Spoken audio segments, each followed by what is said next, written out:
Welcome to Monday Night Rants on the Better Sports Network.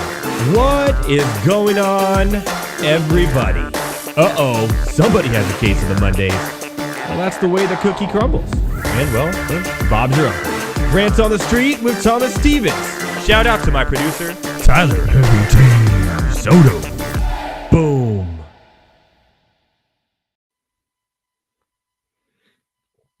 What is going on, everybody?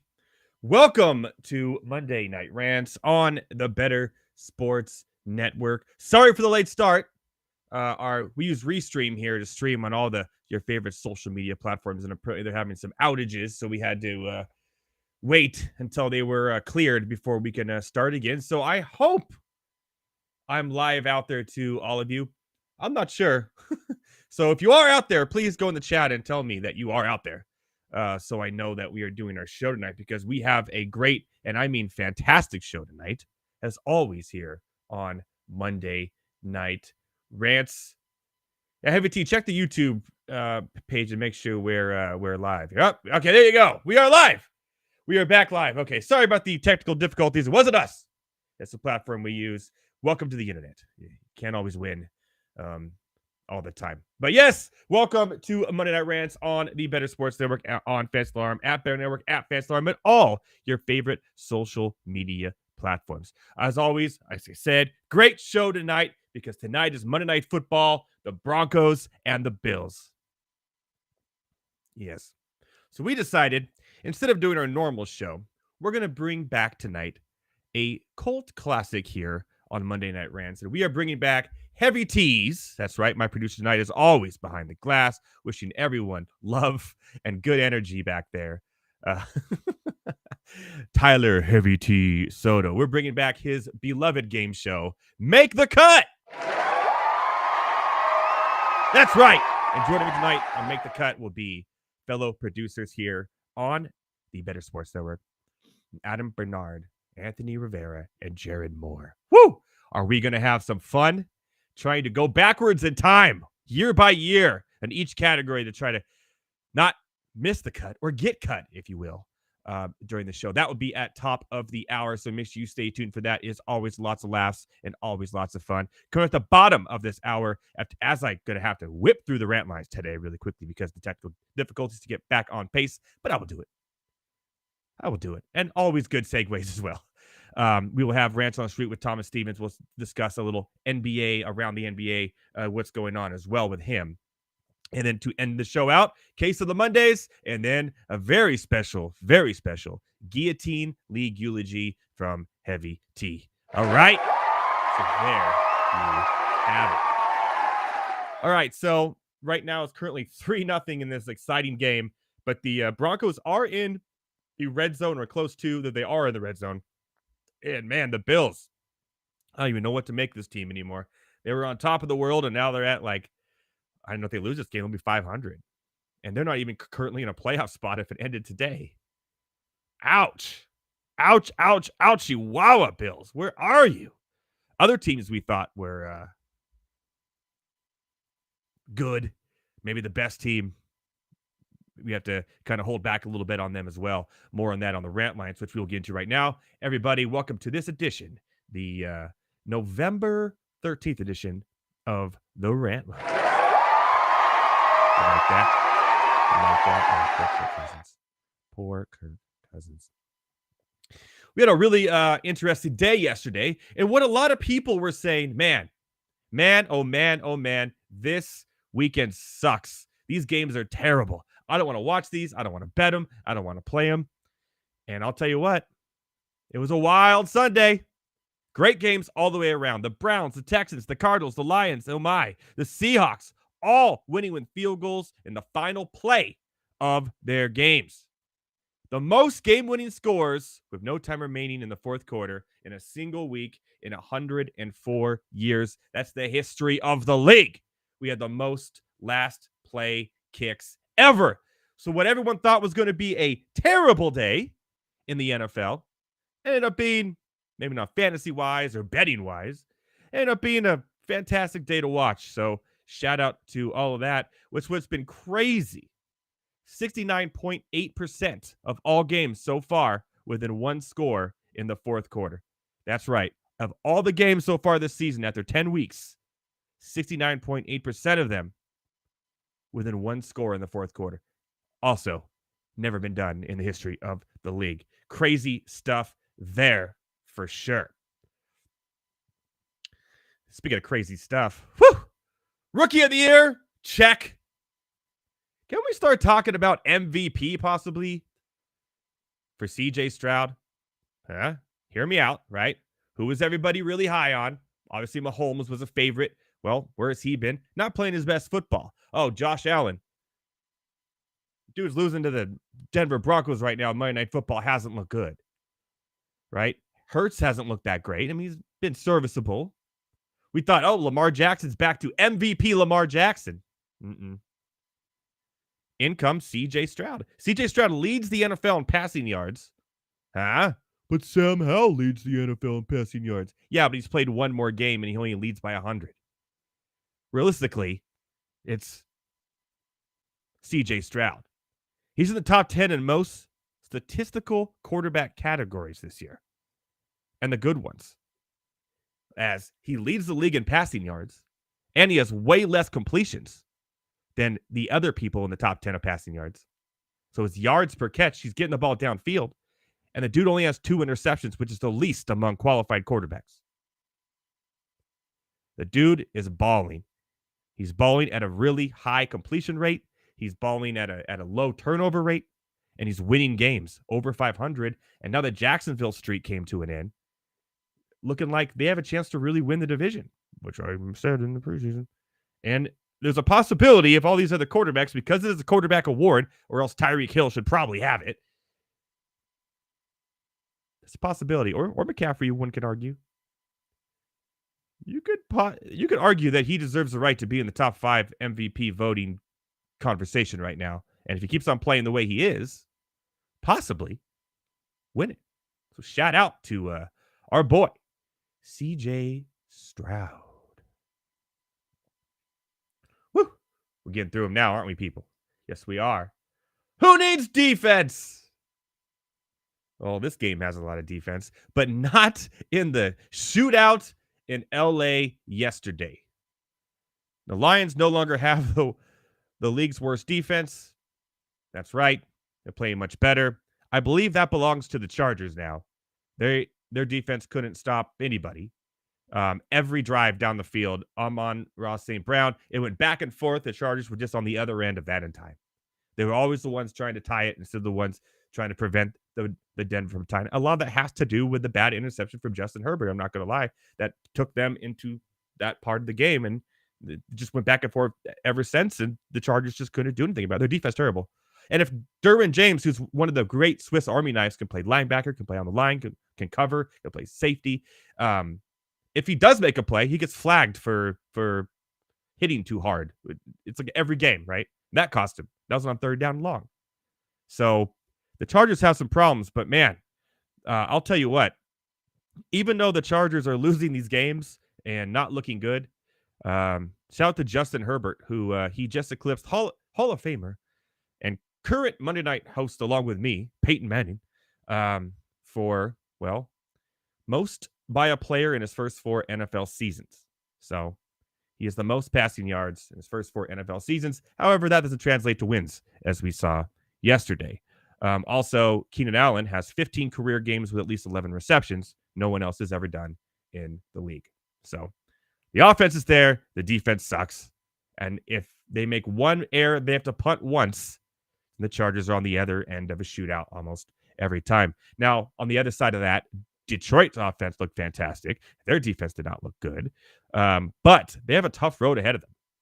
Their next games in order to have a chance for maybe the 1 seed are this: Kansas City, Buffalo, San Francisco, Dallas, and Seattle, all in a row. Those 5 games. Woo! It's going to be a rough road for the Lions at this point, but luckily they're off to a pretty good start, and we'll guarantee you they're going to probably make the playoffs, but no longer up there to win the division after what the Minnesota Vikings have done, especially with their new quarterback and what everybody is now calling the Pastronaut. That's right. By the way, that's a real picture of him in a NASA astronaut uniform because he was, and this is real, he actually turned down NASA to play football in the NFL. He's literally a rocket scientist. And shout out to him, by the way, because no Kirk Cousins. They bring Joshua Dobbs in. They had Hall. He gets hurt. Joshua Dobbs comes and plays his mind out. He has a little bit better players around him in Minnesota than Arizona. Don't tell that to Kyler Murray yesterday. But, man, the Vikings are now 6-4. You know, just what, 1 game behind the Lions, or 2 games behind the Lions? They can make a run here with that Lions schedule and possibly win the division. That is crazy to say, but it is very, very possible with Joshua Dobbs, especially if Jefferson is coming back. If they go 3-4 down the stretch in the NFC, 3-4, they only win 3 of the next 4 games. They'll be 9-8. They'll likely get them into the postseason in a terrible NFC. And next year, can somebody please sign this dude and give the Pastronaut a starting gig from training camp all the way through? He's deserving. Looking at you, New York Giants. Danny DeVito's son plays like he's Danny DeVito. Come on. How many rookie quarterbacks have started this year? Undrafted. Give this guy a chance next year on a team. Give him a contract to be a starting quarterback already. He deserves it. He's a rocket scientist.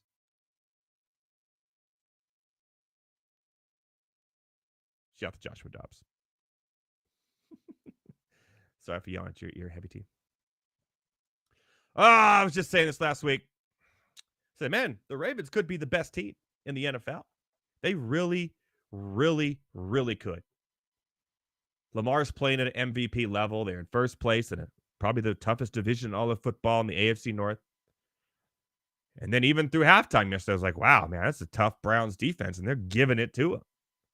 It didn't help that Deshaun Watson started the game like 0 for 9 with a pick 6, but no one's talking about that now, are they? But here you go.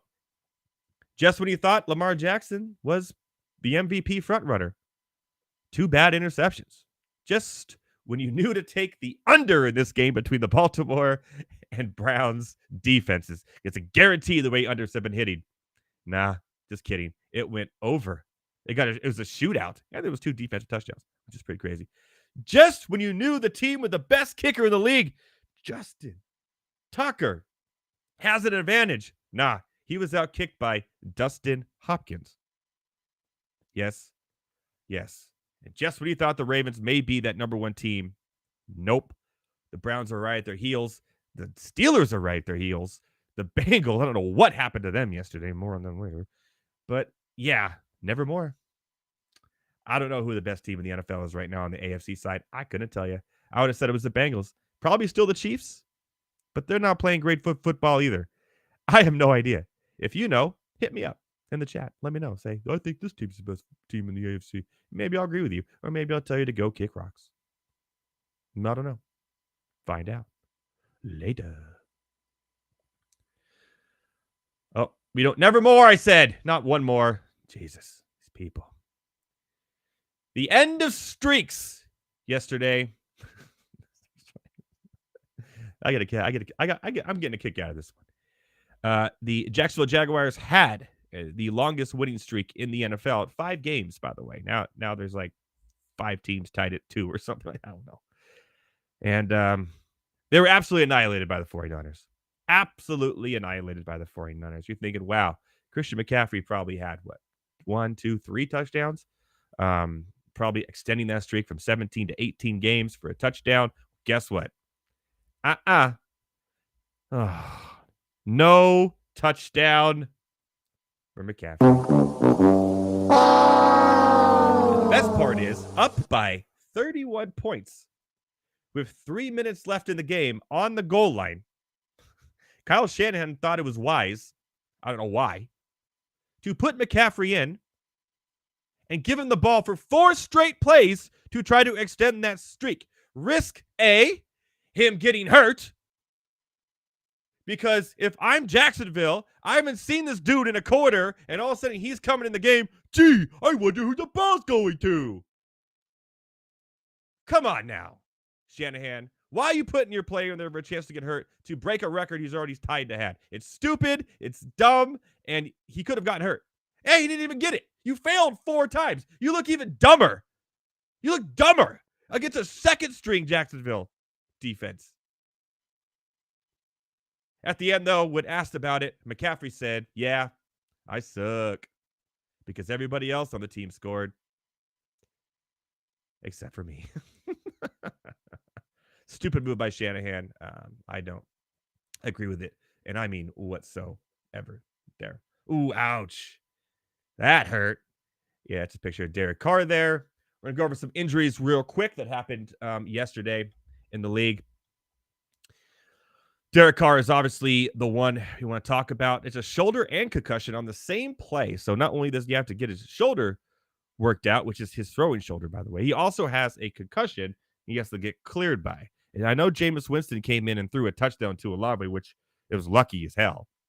If most of the times you throw that pass he threw across his body in the end zone, it's intercepted. But somehow Olave made the catch, and kudos to that. But after that, he was just terrible. And he can Jameis Winston even throw the ball less than 20 yards? Or does he always just have to bomb it out there every time? It was really sad to watch. 2 interceptions, including the game-losing interception where he could have just did like 2 checkdowns and got closer, and there was plenty of time left. I don't know why he threw that, but obviously if Carr is going to miss time, they do have a bye next week. So if Carr is going to miss any time, obviously Jameis is your man, and you're going to probably get a lot of Taysom Hill peppered in that situation as well. But not liking it there in New Orleans whatsoever. Taylor Heineke left the game with a hamstring injury, bringing back in, yes, that's right, Desmond Ridder. Not sure who the quarterback will be. Hamstring. They do have a bye as well next week. Obviously, Taylor Heineke, it seemed, was playing better than Ridder. I don't know. I can't tell you. Maybe Heavy T knows. I don't. But it did not look good either way. And I'm scared for any receiver and tight end on that team going forward. Mac Jones has a bum bruise. No, I'm just kidding. It is a bruise, and that's why he was removed from the game. But I believe it was poor performance, to say the least. Not like Brady Zappi came in and made it even better one. He was just as bad and probably threw one of the worst interceptions I've seen all year. So from a health perspective, Jones should be good, except for the fact that he called out his coaches in a post-game interview about not throwing a Hail Mary at the end of the first half. So maybe this could be the end of an era. The end of an era for Mac Jones and his bum bruise, if you will. Speaking of injuries, this came over the news line today. We're going to move to baseball for a second. I know it's off season, but this was just a jackass move in the eyes of Cashman here for the Yankees. And this is interesting to say the least. He literally came out in an interview and said that Giancarlo Stanton, a part of his game, is getting hurt. Like, that's a part of his game. He gets hurt. What a jackass thing to say. He said, we're going to try to limit how much he's hurt, obviously, but we're going to expect that he's going to get hurt. And he even called him, and I quote, injury prone. We know. But what kind of confidence is that to give to your player in an interview to say, yeah, we know he's injury prone? Well, guess what? Last year he was injury prone. And when he wasn't, his performance when he was healthy was absolute trash too. So now, instead of saying, he's going to be back next year, better than ever, he's going to work in the offseason, we have confidence in him, you pretty much told him, you're going to get hurt. And when you're not hurt, you better perform, and not like this year, or else you're done, or you just plain suck. Like, the confidence man of Cashman is absolute terrible. A terrible thing to say. This team is absolutely, and I mean absolutely, going the wrong direction.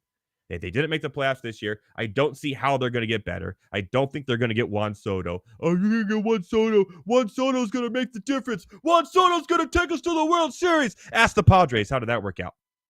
And the Padres have a better roster right now than you do.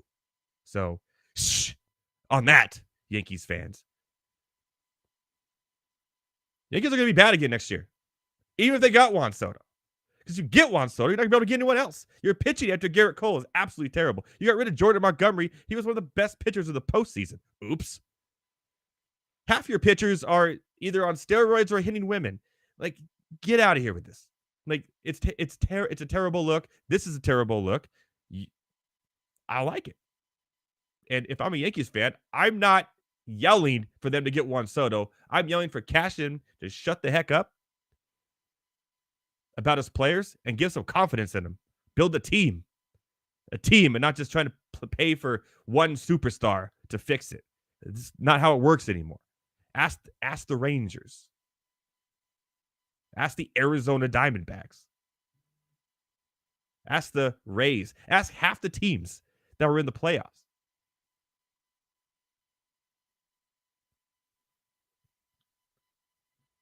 And I like Giancarlo Stanton. I'm going to be honest. And yeah, he is injury prone. I'll say it. I don't care. He is. I have in my dynasty league every year. I got to just clear an IL spot for him for at least 2 weeks. I get it. But for Cashman to say that out loud in an interview, jackass move, bro. Cashman, you are one pathetic loser. All right. I got through it as quick as I could to get back on schedule, and it looks like we are. Woo! Woo! I'm like Ric Flair all of a sudden now. I don't know. We're going to take a quick break. After the break, we're going to talk a little MMA, I think, some NBA, and of course, Rants on the Street with Thomas Stevens. We'll see you in a couple of minutes, my fellow ranters. Boom. The Bears have to be one of the most inept franchises of any sport I've ever seen in my entire life. And they share the city with the White Sox, who are also inept. Like, that is how bad the Bears are. I just don't understand how you can go your entire existence and the quarterback that wins you a Super Bowl is Jim McMahon. You couldn't find anybody else. They don't have a good history with quarterbacks, but they let him be the quarterback for a long time, too. Deshaun Watson and Patrick Mahomes right there. Mm-hmm. And you drafted Mitch Trubisky. They were right there. I there's a lot of pain in being a Falcons fan. The Bears are one of the teams I could argue they might have it worse, and they have a Super Bowl. And when the best quarterback in the past 50 years is Jay Cutler, you have a problem. That's so funny that you just said that. We were talking about Jay Cutler the other day, me and my friend, and I was like, yeah, he was on, because we were watching the Colorado Rockies game against the Giants, and it looked like he was behind the thing. I was, yeah, well, he played for Denver most of his career. We looked it up. Chicago let him be their starting quarterback way too long. Like, here's the thing, too, is that Jay Cutler wasn't bad. Like, he was erratic. He wasn't terrible, though. The poor man's Brett Favre. I'm taking him over Justin Fields. I'm sorry. I would. But yeah. Jay Cutler led that team to an NFC title game. Yeah. That they lost to Green Bay. But he's gotten farther than anybody else. You want to know who the other starting quarterback was for the Bears in the other Super Bowl appearance they made? It was Rex Grossman. What are we doing out here? It was Rex Grossman and Kyle Orton was the backup. How are you that bad? Bro, like, oh my God. Listen to the top 5. According to Football Reference, the top 5 greatest Bears quarterbacks of all time. Jay Cutler, number 1. I can't believe it. Sid Luckman, who last played in 1950, is number 2. Jim Harbaugh is number 3. Jim McMahon, the Super Bowl winner, is number 4, and he played there for 6 years. And Mitch Trubisky, is number 5 on the list as terms of passing yards go.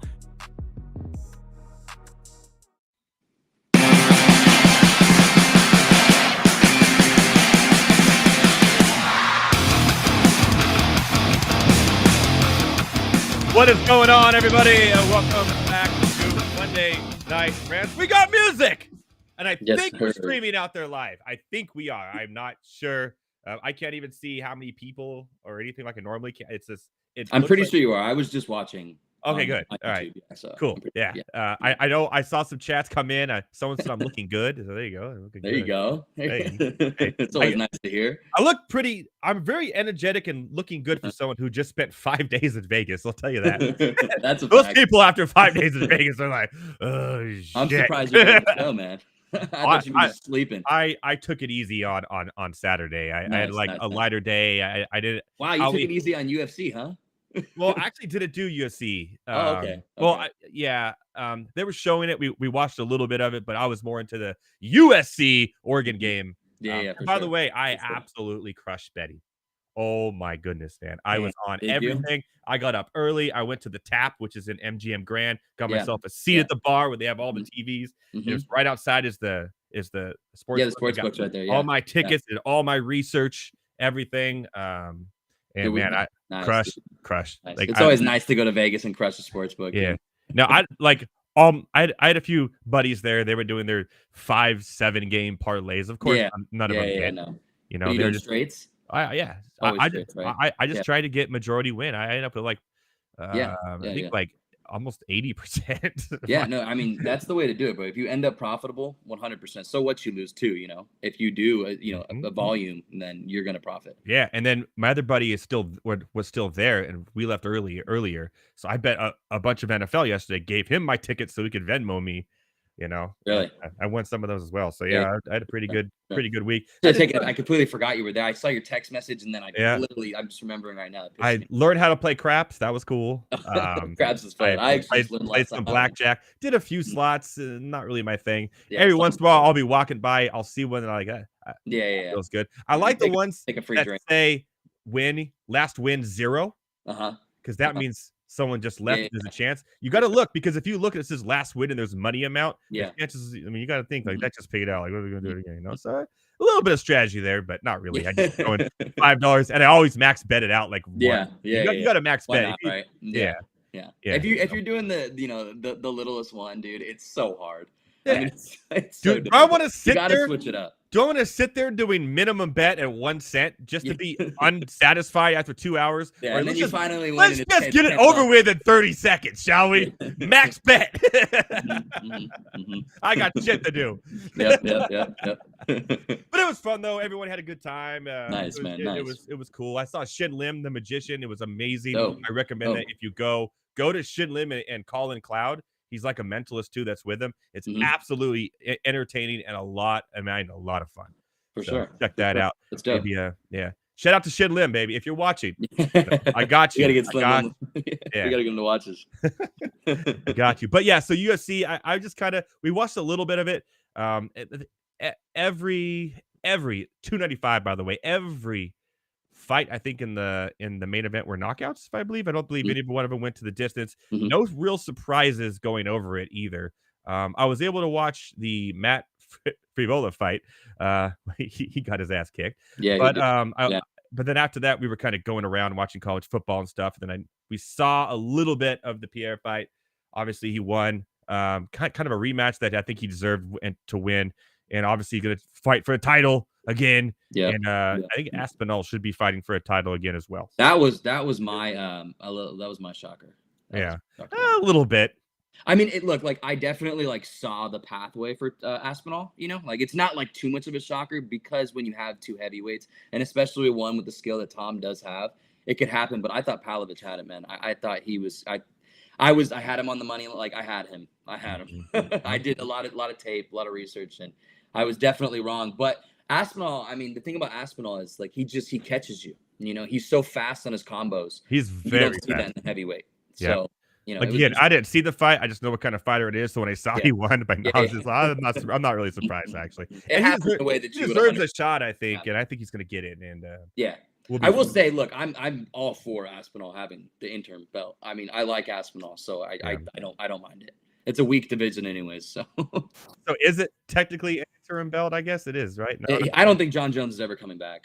I don't think I don't think anything is going to be worth it enough to John Jones to come back. I think that Gane was the one that was like the check mark in the heavyweight division for him, and I think that he checked that off. And there's a lot that they're going to offer him, and I just don't think risk reward is really there for him. So I think eventually that belt might just be Aspinall's to take, really.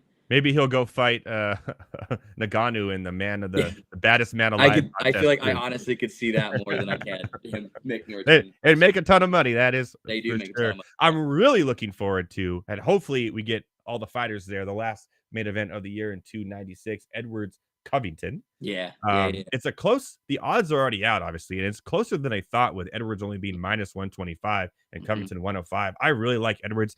I know he had. I understand his win. I understand what rose him to the top. Yeah. But you know what? He's a good fighter, and he's already backed it up once. So I think he's going to be okay. And Colby Covington,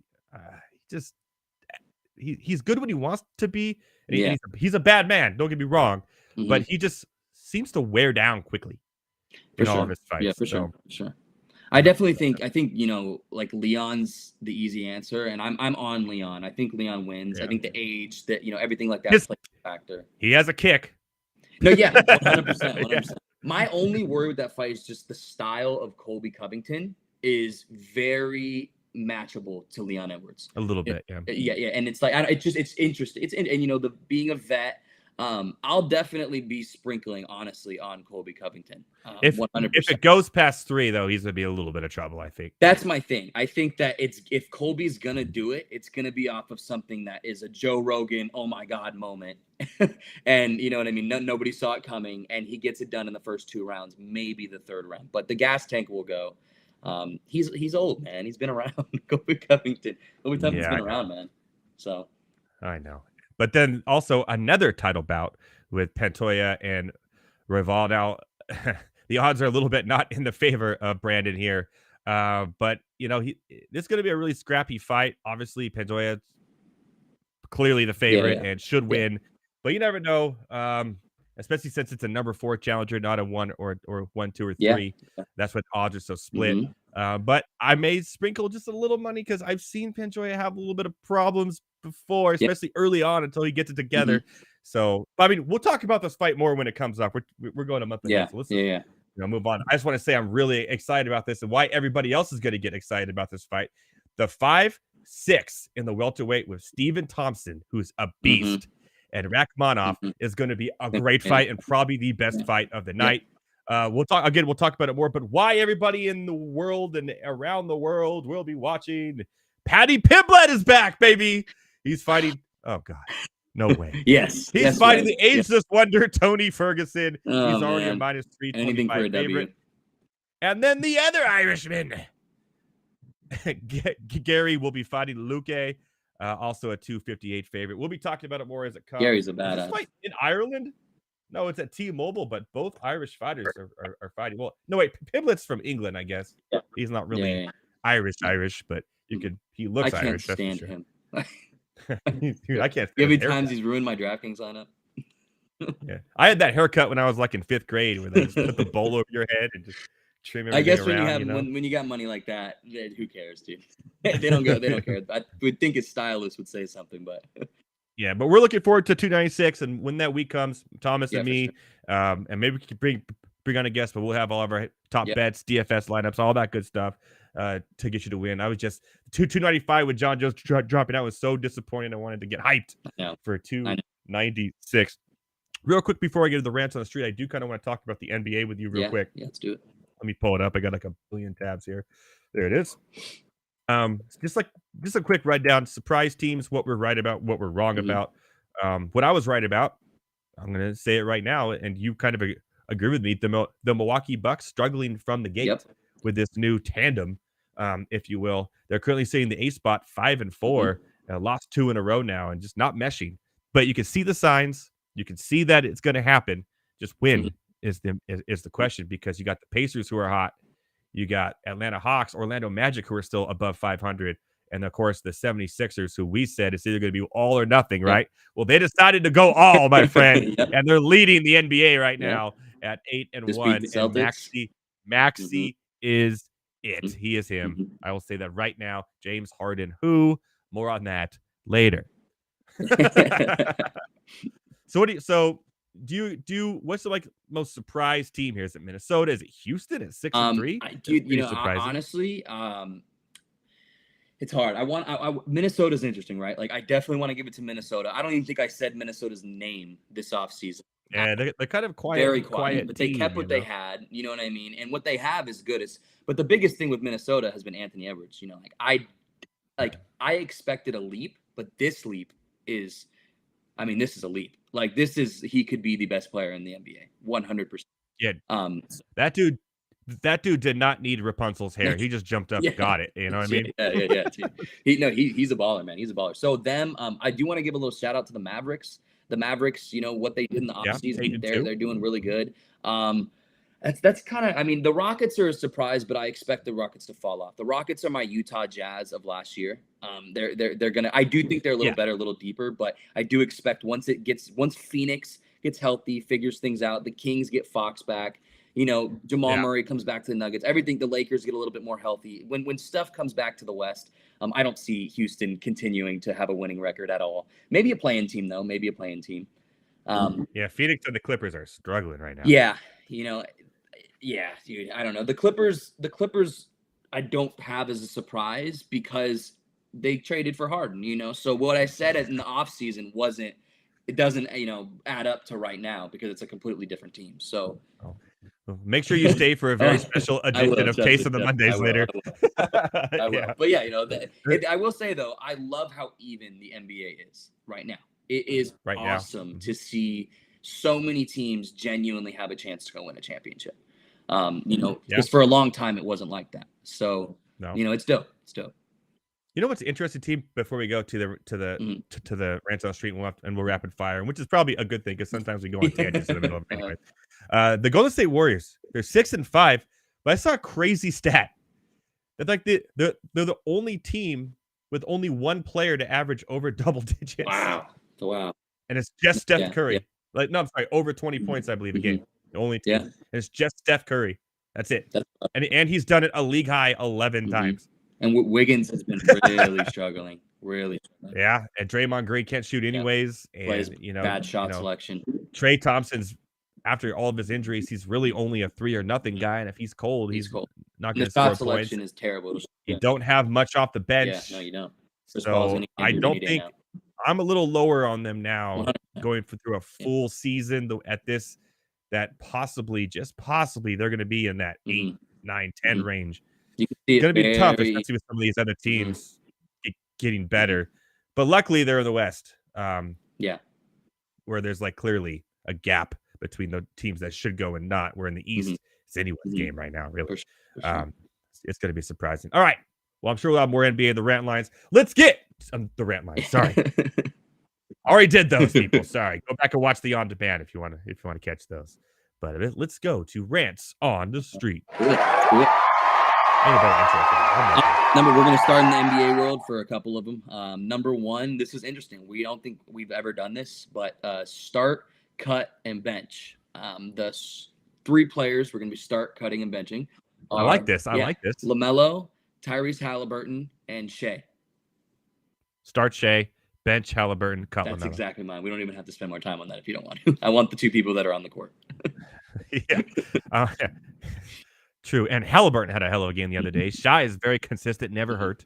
You see those 2 players kind of making this, Yeah, LaMelo is just LaMelo, right? He's going to pad the stat lines and get close to triple doubles, but when he's healthy, but he's never hurt. He's never healthy. He's always hurt. So if I'm building a team and you gave me those 3 guys, I would 100%, not even close, say I'd build it around Shai at my point guard and Halliburton in the court, in the small court. And I would probably win a championship.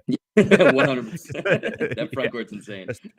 Yeah, especially since I believe they're both still under their rookie contracts. So you get a hell of a team around them. I could definitely get some free agents to come in there and help them out. So for sure. This is the last year though of them both. But we'll win it all right now. Let's do it, baby. Let's do it. All right, number 2. This is funny because we just kind of touched on this a little bit, but the Rockets a playing team. I agree with you and what you said. I think they're starting out hot. So did the Jazz last year. They're young. They're exciting. Van Fleet's been really good. I hate to say it, but I know. But there, I said it. Oh, Okay, yeah. you want to know what it is? Then go back in slow mo and Doesn't watch matter my how mouth loud and see if you you can said read it. Yeah. And the young guns are playing. Heavy T did say that they would be good, and he's a genius. But yeah, okay, I'll call you a let's not get genius when started the on it. when the playoffs are If they make the playoffs, yeah. But yeah, and Parker's shown he's playing better. Yeah, for sure. Green is playing great. It's a good young They're team. deep. They have a lot of good young Are deep. talent. It's just a matter of getting it together, and they could make a play-in game. They could. You know what? They could make. Looking at it now, they would have to beat out the Pelicans probably to make that last spot. And that's if the Clippers. Who knows? Yeah, no, seriously, yeah. Yeah, I can see them getting that 10 spot. Trailblazers, Pelicans. I could see them getting that 10 Spurs. spot, but that's the ceiling. Yeah. The 10 spot is the ceiling. Like, let's be real. I agree, because before that, above that is especially 100%. So there's a chance, not a good one, Yeah. but that's the ceiling. No, I agree. I think they have enough of a team to where you can easily. They sound like a playing team. If you went through their roster and named everybody on the team, they sound like a playing team. So I could definitely see it, especially with the bottom of the West being so weak, the Clippers dropping off, the Grizzlies putting them in such a hole before Ja comes back that, are they going to be able to climb out of that? Probably not. So yeah, I could totally see it. Why not? Right. Especially when, as quiet as I could say, I'm going to say he is playing the way he has been playing these last couple of games. All right, on to number 3. I know this pains you, and we have another one in there who's going to pain you. Oh, no. It doesn't really relate to your team, though, okay? It's just the player. What will happen to Harden after this season? Let's see. What's a country that has basketball and loves beards? Greece! Go to Greece! Get the hell out of here! With strip clubs, go to Greece and do your thing over there. There's probably strips. You probably have. I bet they have strip clubs in Greece, man. Probably. I bet they around you. I don't care. Just get the hell out of here. Yep. Go play somewhere else, man. This is embarrassing, man. He looks dumb, by the way, too. He always has the dumbest expression on his face with his stupid beard.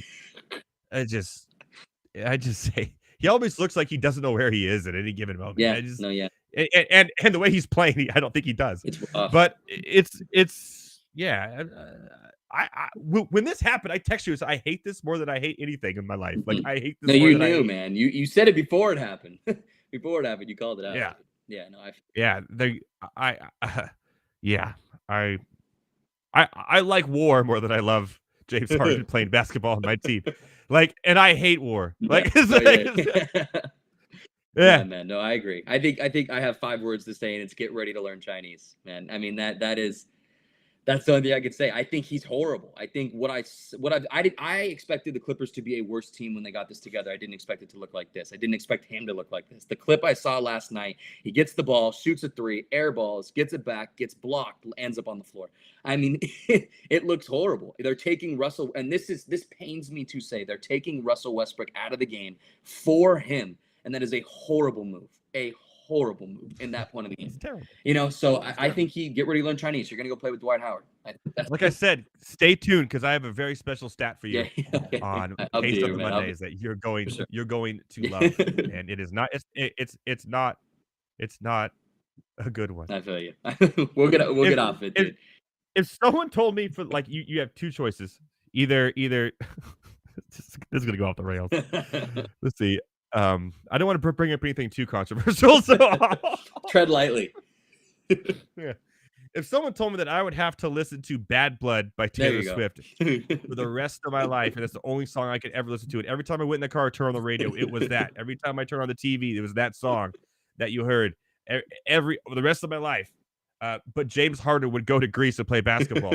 I would consider listening to Bad Blood for the rest of my life on every song. Just get him the heck out of here. That's how bad it's been. A lot more things I would consider too, but we're not going to go there. The Taylor Swift one was good, man. I feel like there's things I would think about that most people wouldn't, to be like, well. Yeah. All right, man. We'll get out of NBA world. We'll go to the NFL. Actually, my bad. Sorry, we are staying one more in the NBA. Luka and Kyrie, best duo in the NBA as of right now, if you have seen this year. It's hard to go against Jamal Murray. No, yeah, for sure. And the Joker. I think Luka's playing out of his mind consistently. Kyrie's been playing pretty Kyrie's damn good too. He's been playing good, but not as For sure. consistent. But I was never really high on Kyrie as being a solo superstar. You know, he always needed somebody else his entire career. But people thought of him like a solo superstar. He got a shoe deal, for God's sakes. They're still making his shoes, but he was never really that solo superstar. So in a way, this kind of helped him a little bit because in Brooklyn, I know he had Durant, but he was hurt. Yeah, it was more of him being and solo. Yeah, for sure. Kyrie's out there saying some crazy things, and Kyrie's not even available. yeah. But I right now, I mean, I do think Giannis and Dame, talent-wise, you know, I think Dame is better than Kyrie, and you could argue that Giannis and Luka are pretty equal. You know, some days it goes to Luka, some days it goes to Giannis. I give the defense to Giannis for sure, and Dame at that matter. But I mean, Murray is. No one talks about Jamal Murray, man. Nobody at all. Yeah, he's as consistent as it comes, and he should be a superstar. Did he win the dunk contest 1 year too? I don't know. No, that was Spida. That was Mitchell. I think Donovan Mitchell won one year. Sorry, but I mean, that's the combo that no one talks about. And again, the Nuggets, no one's talking about. Again, they just won the NBA Finals, and nobody's talking about. Yeah, it'll be the same. And they're back in first place again, by the way. As long as he's healthy, I mean, that's the key, right? You know, is him being healthy. But if he is, that's the best duo. I think it's interesting with this whole duo thing because for me, I look at it and I'm like, there's people that I would take besides those two, but they're just not performing the way that those two are right now. You know what I mean? Like I genuinely would take Kawhi and Paul George over those two. I'm serious, you know what I mean? But it's just the performance, you know, like what they're not ever on the court, like and so it's hard for me to say that. But honestly, they've been on the court. No, they've been on the court. Yeah, for sure. Just not and rarely. Paul together. George was the hottest player in the NBA for the first 3-4 games. And then something happened. I'm not going to say what. That completely changed the outcome of the team. It just made him suck ass. Sure. But which we all predicted here on Monday Night Rants. It's interesting though because they have been balling. I mean, like if you look at those two stats right now, like they're both doing like great things together, and you knew they were offensively, but with the defensive pieces that they added, I mean, they're definitely up there. That was the key. They're definitely up there, you know. So yeah, they're going to be a tough out, I think, of the playoffs. Because, like, again, we like what they did in the draft. Derek Lively. I like what they did as a whole to kind of fill those spots that they needed. That was their weak spot. And looking at these other teams, like Phoenix with no depth, and it shows when someone gets hurt, they can't win games. And it's, you know, they have a chance. They really do. I think it's Denver's to lose. Yeah. Looking at what I've seen so far. But they look like the second best team in the West right now. I'm not going to lie. For sure. Yeah. No, I could see it. I could see it. Yeah. Heidi ho. That's how we. On we go. Oh wait, we do have one more, huh? I'm. Oh, we have one more. We're gonna go to the NFL, and this one's gonna kill you. I probably should have forgot this one. What's going on with the Chargers, man? Oh, well, there's exact this question. And is Chargers in trouble? Okay. Well, there's this thing, and this thing, you know, it involves all team sports, baseball. My daughter's in soccer, but I shout out to my daughter 4 goals while I was out of town. 4 goals, 5 goals the week before. Wow. She's on a tear. It was the last game of the season, but all she cares about is she got her medal and had a pizza party after. She loved it. But she's a stud. But even in that, one thing she did in that game that the Chargers cannot do. I'd love to guess. Okay, this is it. One thing she did, and this resulted in her scoring a goal, where she ran back, took the ball away from the other play, the other team, and then dribbled it the other side and scored. AKA, my daughter, on Saturday at 4-year-old soccer, played better defense than the Chargers do. You need to play defense in the NFL. Any kind, anything. Minnesota has the crappiest defense. They're winning games. Besides Aaron Donald, you look at the Rams defense and go, who the heck is that? Yeah. The Chargers have Derwin James, Bosa, Khalil freaking Mack. And they can't stop anybody. Anybody. At all. Ever. It's embarrassing. So, yes, they're in trouble. and money-wise too, because they have a lot of money invested in these guys. And as a whole, they're playing terrible. Like it was a shootout. Like Justin Herbert's breaking all these records. That's great. Keenan Allen's breaking these records. That's fantastic. Win games, then I'll care. Like, no, legit, yeah, for sure. Yeah, for sure. Like win games, like a shootout with which is fine. Detroit has a good offense. I get it, but the defense could never stop them. And the reason why the Detroit won that game the one time was the interception by Herbert. That one defensive play for Detroit put them in the charge to have the front. So for sure. Chargers are always chasing. That chance yes, for 38 game. points, man. Yeah. I believe the second half, no team punted. They just went straight up, went back and forth for touchdowns until obviously the field goal at the end. Yeah. But even that is possession points. So I mean, yeah. So shout out to my daughter. Plays better defense than the Chargers. For sure. I don't think they'll make the playoffs. I think I look at the schedule. I don't think you do either. Yeah. I think it's too hard. That was a must-win game. I think it's too hard. I think the defense is the obvious answer. You need to absolutely fix everything that's going on with there. Joey Bosa may need to find a new home because he's ass. I'm saying it right now. I know. Well, he's great for the 4 games he does play. Yeah. But listen, I watched Joey Bosa. Jesus Christ, please take another angle to the quarterback just once in your life. Please do not go around every single time. Khalil Mack, power rushes. Push him back. You don't have to take this outside. It's just, I frustrates me. I watch the Chargers a lot because my best friend's a Chargers fan. And it's the one thing I watch every single game is Joey Bosa's angles on sacks is terrible. Derwin James is beautiful. I hate you because you always say these things. Like now I cannot see Josh Allen just do nothing but throw deep balls. And now I'm going to see nothing. I know. But I'm sorry. I'm sorry. Oh, man. It's just ruined Charger games for me for life. I think one more thing I'm going to say about the Chargers is the receiving core. I think there needs to be a shakeup in that this offseason. This Keenan Allen, Mike Williams duo, I don't know how long you're just going to hold on to it. Mike Williams, the injuries have kind of been a thing. He's a great wide receiver every other week. It's maybe every 3 weeks, whatever it is. Mike Williams. Yeah, he's a great wide receiver the 3 games he plays every year. There you go, man. There you go. It's just there needs to be a switch up. There needs to be a complete switch up. Eckler wants a lot of money this offseason. There's trouble approaching, but the first checkoff is fire Brandon Staley. That is your first checkoff, and that should have been the first checkoff a long time ago. So and Kellen Moore will be the coach next year. I'm all for that. I'm all for that. Release the reins and let him go. So. All right, my friend. Well, we gotta go to break. We got it's fine. I hate when we got Heavy T's game show coming up after the break, so we're gonna have a lot of fun doing that. Tell everyone it's at Better Thomas. By the way, shout out to these the first ever bench cut start question. They get a free hoodie. Make sure you hit them up on the Instagram. Yeah, send us more of those, and we'll send out a hoodie to that person. Thanks for joining Rants on the Street. All right, at Better Thomas. Hit him up on Instagram. Hit him up on TikTok. Get your questions in for next week. He'll be back. We got a good one next week, my friend. The Philadelphia Eagles and the Kansas City Chiefs. So it'll be a lot of fun. Nice. All right, buddy. We'll see you next week. Good seeing you. I'll be watching the show. Yes, sir. All right. We are here. We're at the top of the hour, which means one thing. We're going to take a quick break. And when we come back from the break, what everybody's been wanting pretty much this first hour, Heavy T's, back by popular demand, Heavy T's Make the Cut. That's right. Make the cut. And a very special intro was made for this that you cannot miss. After the break, Anthony, Jared, and Adam join me and Heavy T for Make the Cut. We'll see you soon, my fellow ranters. Boom. From the Hometown Hero series, Zach Parise.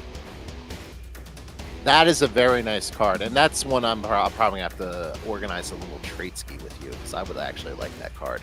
You got downtown Newark in the background. I mean, Newark has never looked so good. No, it is not. We'll put that back up on the screen. I just want to have a penny sleeve ready, and yes, we can absolutely work out a little trade ski for that, because that belongs in a Devil Fans collection right there. I'll trade you the Braden Schneider rookie card for it. Done. There we go. The first card-for-card trade on Rip and Riff history. And it was that easy. It was that easy. That's because, you know why? Because neither one of us are jerks. And it's the same thing when we try and do fantasy trades. Like, we don't try and screw each other. We have conversations. If there's a fit, there's a fit. If it's not, it's not. We don't try and, take the other one over the barrel. So there you go. In a penny sleeve. Hometown hero, Zach Parise. He was among the league's most productive goal scorers in 06-07 and followed up with a terrific regular season with an even more impressive postseason. And then they talk about what he did in the first round series against Tampa Bay that year. So that's off to the side for you. That's true. And, if this is it for his career, he had a hell of a career. He did. Hopefully he comes back one more year with the Islanders, but if he doesn't, hell of a run.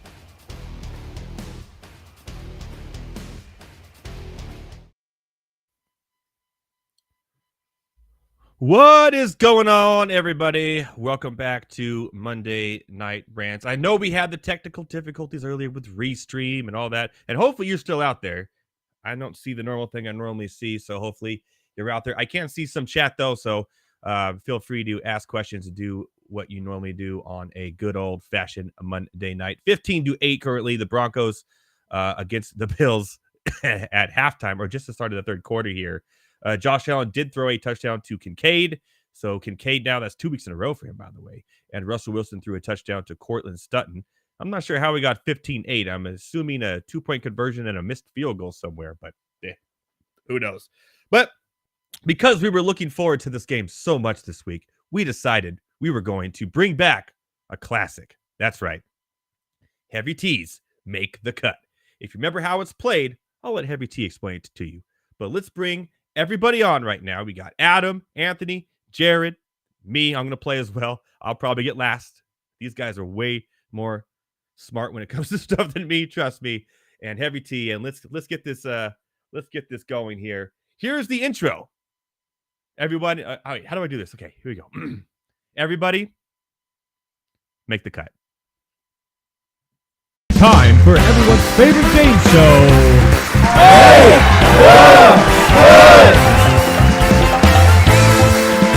Give it up for your host, Tyler Heavy T. Soto.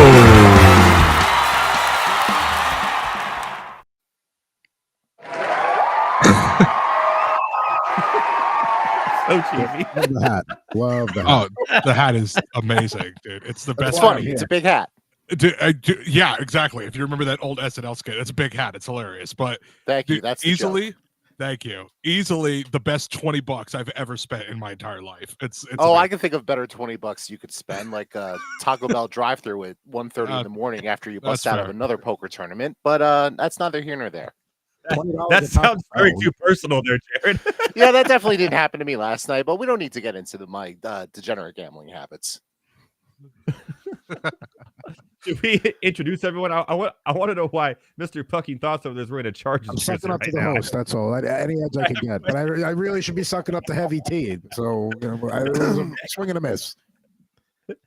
All right, let's go around the room here real quick. Obviously, Jared had Taco Bell last night. We know that. At Mr. Jared Moore. He's a producer here. You can see him on, was it Rip and Riff, right? Along with we can, Adam. yes. And it's funny that you played the Rip and Riff timeout coming back into the segment here because I have a little bone to pick with my my co-host here that I'm gonna bring out onto the air. Oh, that I haven't gotten around to shipping you the card yet because of everything. Exactly. We do a little trade ski. I fulfill my end of it, and you see this box here? It's empty because I have no card. Where's my Zach Parisi card? What the hell's going on here? Did he send you an empty box? No, he didn't send me anything. I just happen to have an empty box lying around. And he's been here before at Pucking Thoughts, That's right. of course. Adam Bernard, welcome. Explain the back. Chargers jersey. You just trying to suck up to me, or what's going on? Well, yeah, that's what I initially was gonna, and then I realized, it's really Tyler's game, so I'm gonna have to get like a Roddy White Falcons jersey to wear or There we something go. like that. Now next we're time. talking. Now we're talking. Okay. I believe Anthony, you've been on the show as well. Anthony Rivera, he does the NHL stuff for BSN. Fantasy Alarm is the fantasy or better hockey now. Yep. It's a great. Alongside Pucking Thoughts. I'm with you here, Edward. I think that forget about making the cut. I might get cut real quick tonight. Okay. Well, if there's a hockey one, I'm definitely got. I did a few hockey bets in Vegas over the weekend. They did not go over too well. I even text Adam and I was like, "Hey, how does this look?" He's like, I'm like, "Oh, I'm in trouble here." You got one of them. Yeah, I did get one of the two, but I just happened to parlay them like a dummy. So there you go. That happens. It was fun. So Heavy T, go ahead, man. Let's Yeah, Start so the the game is very simple. I don't know if you guys saw the email I sent you this morning, but we'll re-go over the rules real quick. So basically, I am going to give you guys a category. For example, I need you to give me every World Series winner in reverse chronological order. So let's say we start with Edward. Edward would give me the most recent winner, which is the Texas Rangers. Then Jared would give me the next most recent winner, which I believe is don't remember, You'd be the Astros before you'd be- that. Correct. And You'd be cut. yeah, I'd be cut immediately. And then so on and so forth. So it's very simple. If you are the first one cut, you receive 2 points. If you are the second one cut, you receive 4. If you are the third one cut, you receive 6. If you are the last one standing, you receive 10. If you can give me the next correct answer, if you cannot, you will receive 6 points. We will do 3 rounds officially, 4 time permitting, and we'll see who wins after. So with that in mind, When you get cut, you get taken off the screen too. Yes, Like you get taken off the screen. Yes, slide So, right. It is really Oh, funny I think we should because I think we should have hecklers. I'm not so sure we should be taken off the screen, but it's your You know show, what? so okay, I might be okay with that. We'll And maybe we'll see what we can do. mute. You can't Can you respond. mute us? Yeah, we could mute so we could see reactions. Those are really fun. Okay. So we could do that. I think we'll do that instead. So Okay. with that in mind, we're going to start with I need you guys to give me every single Stanley Cup champion in reverse chronological order. I figure we have the hockey guys on. Let's start with the hockey guys. Can I go first? Edward, you will go. You will go first, Edward. I need come the on. most recent Stanley just Cup there. champion. It's everywhere there. The Vegas Golden Knights. There you go. There you Okay, Jared. Oh, screwed. all right, so that was 2023. 2022 would be the Colorado Avalanche. That is correct. Anthony. I am going Tampa Bay Lightning. That is correct. Adam, looking for 2020. That would also be the Lightning, the bubble championship. That is correct. Edward, back to you. We're looking for 2019. Ooh, was that the Ovechkin sleeping with the Stanley Cup year? That is incorrect. So we will go to Jared. If you can give me 2019, please. I made a lot of money on this run, betting on this team throughout their championship run. That would be the St. Louis Blues. That's dope. I love that. Love to see a betting story. All right. We are going to 2018 with Anthony. I will now steal Edward's answer and go with the Washington Capitals. That is correct. Just off by a year, Ed. It's fine. Just off by 1 here. All right. 2017 to you, Adam. I actually remember when they clinched the cup in Game 6 because I was watching it on a JetBlue flight. The Pittsburgh Penguins. Nice. Love that. 2016 to you, Jared. This was a back-to-back championship. The Pittsburgh Penguins also won this Stanley Cup. That is correct. 2016, whatever year this was. 16. Yes. So 2015 to you, Anthony. I think it's the Chicago Blackhawks. That is correct. 2014 to you, Adam. Oof. Yeah, I really got to bring this one. I got to say who won this one. We all know I know who won this cup. Freaking Alex Martinez in Game 5. Dude, it was amazing. It was a glorious experience watching Yeah, that. that one timed out pretty well, didn't it? Yeah. All right. 2013, Jared. 2013 is the Chicago Blackhawks. That is correct. 2012, Anthony. Oh, how fitting is this? Oh, The wow. Kings against the Devils. How fitting is that? Oh, Get to do it again. That was another game I got to watch while at work at a grocery store. Love that. 2011, Adam. That was Bruins Canucks. Bruins won Game 7. You are correct. 2010, Jared. That was the first of the Chicago Blackhawks 3 championships in the early to mid 2010s. That is correct. 2009, Anthony. Pittsburgh Penguins? That is correct. Okay. 2008, Adam. My first ever Stanley Cup game was the year the Penguins won the cup in Pittsburgh that year, but there was a rematch that year and the Red Wings beat them the year before. That is correct. 2007, Jared. Well, this one pains me a little bit as a Devils fan, considering the captain of the team is Scott Niedermayer. This is the Anaheim Ducks, or the Mighty Ducks of Anaheim, whatever they were going by at the time. Anaheim Ducks. We'll take that. Honestly, I would have taken either one. 2006 to Anthony.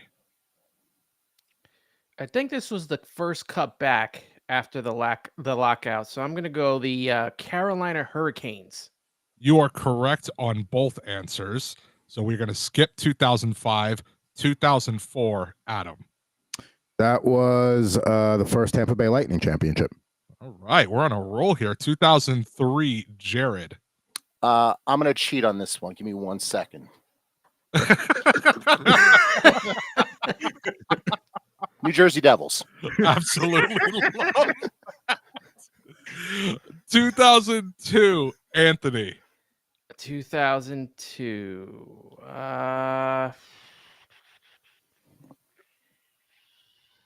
Detroit Red Wings? That is correct. 2001, Adam. This was the infamous Ray Bourque traded to the Avalanche Stanley Cup 0-1 over, I believe it was somebody's Devils. Yes, that is correct. 2000, turn of the century, Jared. Well, that's still up to date behind me. So yeah, it's New Jersey Devils. Funny how that works out. But they did not plan it, but hey, it works out.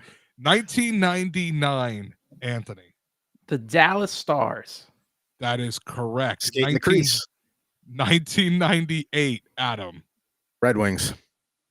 Correct. 1997, Jared. 1997. I believe this was also the Detroit Red Wings. That is correct. 1996, Anthony. Jared can't get all of them, so it's the New Jersey Devils. Oh, wait, no.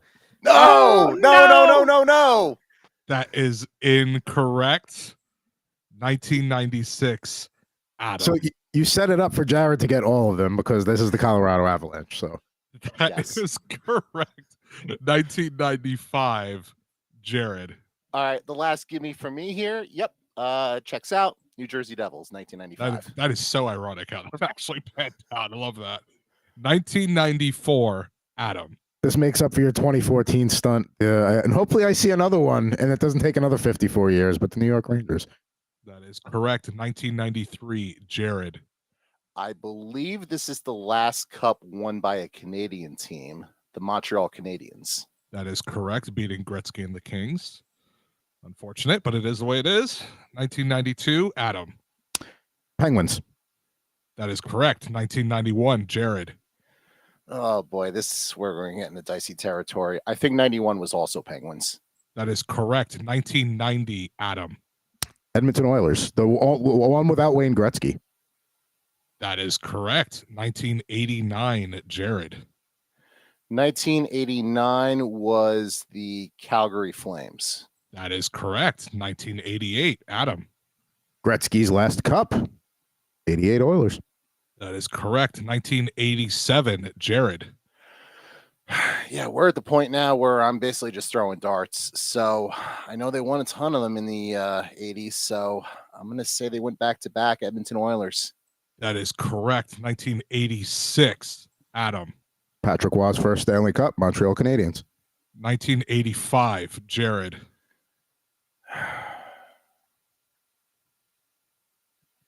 I think this one is also Edmonton Oilers. That is correct. 1984, Adam. Be the Edmonton Oilers again. That is correct. 1983, Jared. 1983 was the New York Islanders. That is correct. 1982, Adam. This is going to be fun back and forth here. The Islanders. That is correct. 1981, Jared. Not the Rangers, the New York Islanders. That is correct. 1980, Adam. That would be the Islanders again. That is correct. The four straight right there. 1979, Jared. Boy, I have no freaking idea. I think this is where we're finally going to get stumped. Because back then there was like 12 teams in the league as well. I'm going to say the Montreal Canadiens. I have no idea. That is correct. 1978, Adam. I believe that would be Les Habitants again. That is correct. 1997, Jared. 1977, sorry. 1977. Damn it. I was really hoping I'd win on that one. I think I'm just going to keep saying Canadians until I'm wrong. So Canadians. That is correct. 1976, Adam.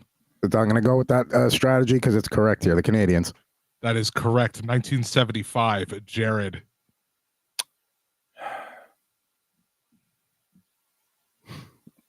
I don't think they won this one. I'm going to say I know Philly won once at some point in the 70s. I just don't know what year. So I'm going to say the Philadelphia Flyers. That is correct. 1974, Adam. You were technically wrong because they won twice and it was back-to-back. It was the Flyers. That is correct. God damn it. 1973, Jared. 73. When in doubt, say Montreal. That is correct. 1972, Adam. For the second time, I have to deal with a team that beat the Rangers, the 72 Bruins. That is correct. 1971, Jared. This is impressive. Not going to lie. When in doubt, say Montreal. That is correct. 1970. One of the most iconic sports photos of all time. Bobby Orr flying through the air with the game-winning goal, the 70 Cup final for the Bruins over the Blues. That is correct. 1969, Jared. Gosh, now we're really into the nitty-gritty. We're getting close to when the Leafs actually won cups. But I don't know if they won one year. I'm bound to be wrong. I'll say Montreal. That is correct. Adam, 1968. Now we're starting to get hairy for me. When in doubt, I mean, Montreal was such a dominant force. Montreal. That is correct. 1967, Jared. I think the last Leafs Cup was 67, so I'm going to say Toronto. That is correct. 1966, Adam. Shout out Chris Murray. We're going Montreal again. That is correct. 1965, Jared. I just want this game to end. 1965. I mean, at this point now, we're really just looking at like original six. You have a 1 in 6 chance at this point. Yeah. Yeah, that first wave of expansion. So I'll say Montreal. That is correct. 1964, Adam. Toronto, because they were good back then. That is correct. 1963, Jared. Montreal. That is finally incorrect. 1963. Adam, for a full 10 points, can you give me the 1963 Stanley Cup champion? So I know it's not the Rangers. The Blackhawks also were pretty crappy back then. Bruins. I'm going with one of the Canadian teams here. It's just who am I going to guess? Because the Wings were kind of towards the end of their fifth dominance in the 50s. Toronto. For a full 10 points, that is correct. The Toronto Maple Leafs in 1963. That was really well done. That was very impressive. You gave the hockey guys Stanley Cup winners. Oh, every don't team. worry. There are other categories. I played a full game of solitaire over I here. saw that. Funny. I thought you were playing Uno. Oh, that may be next. That's actually what I thought it was to begin with. Okay, no, really impressive. So the scores after round one, we are looking at Edward with 2, Anthony with 4, Jared with 6, Adam with 10. For round 2, I don't think we're going back to the 60s. I can tell you that much. Oh, hell For no. round 2, I need you to give me, in reverse chronological order, every single NFL offensive rookie of the year. All right. So no defense here, huh? We're assuming Yeah. this is Associated Press voted. Yes, that'd be correct. And we All are right. going to start backwards. We are going to start with Adam 2022. Giving me one of my guys, Garrett Wilson. That is correct. Anthony, 2021. I'm just gonna bow out now. I I was humbled. Take a stab. I was humbled last round. Let me see. I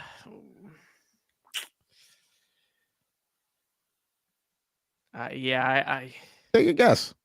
Hey, take a guess. You never know. what year is this Maybe again? it's the Montreal Canadiens. 2021. Just guess Statistically Montreal speaking. Canadiens. You may be right. 2021. Dang, man.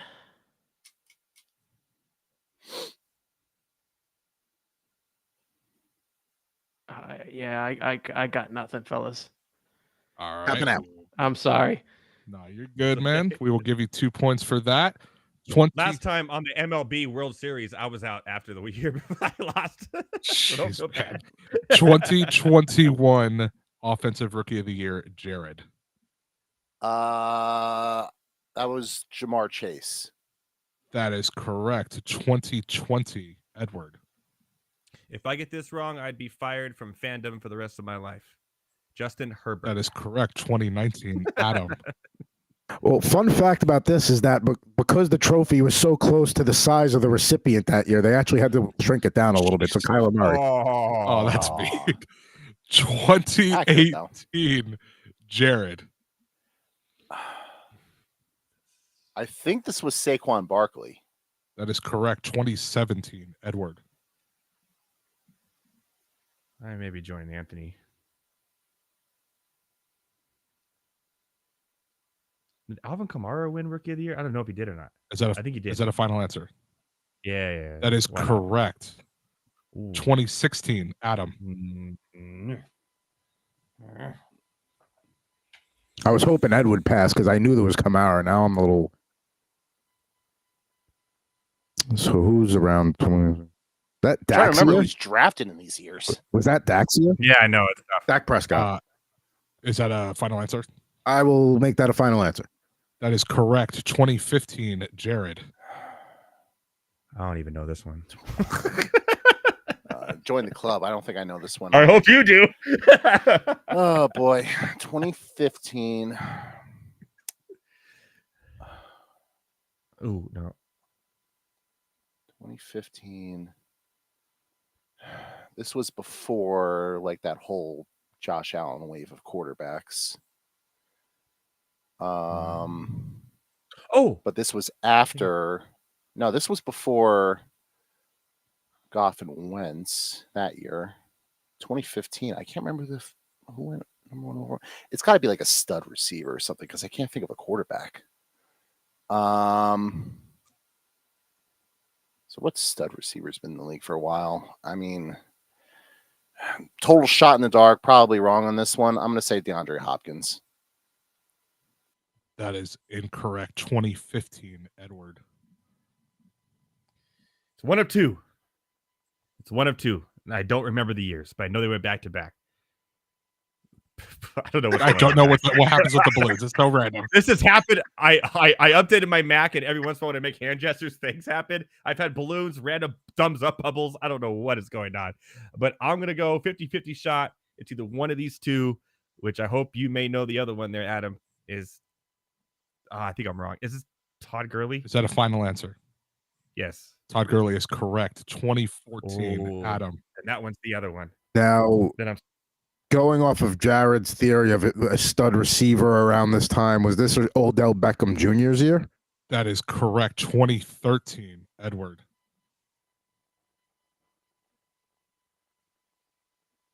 Who won the Heisman? See, college football, I know, so I'm trying to put rookies and college together to try to figure it out, which is a good strategy, actually.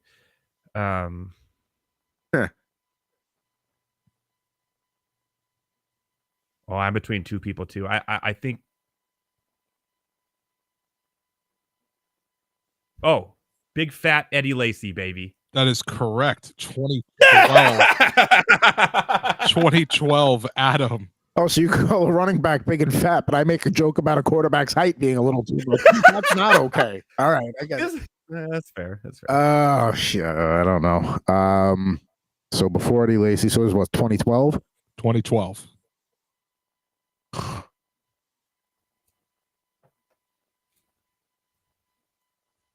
Cam Newton?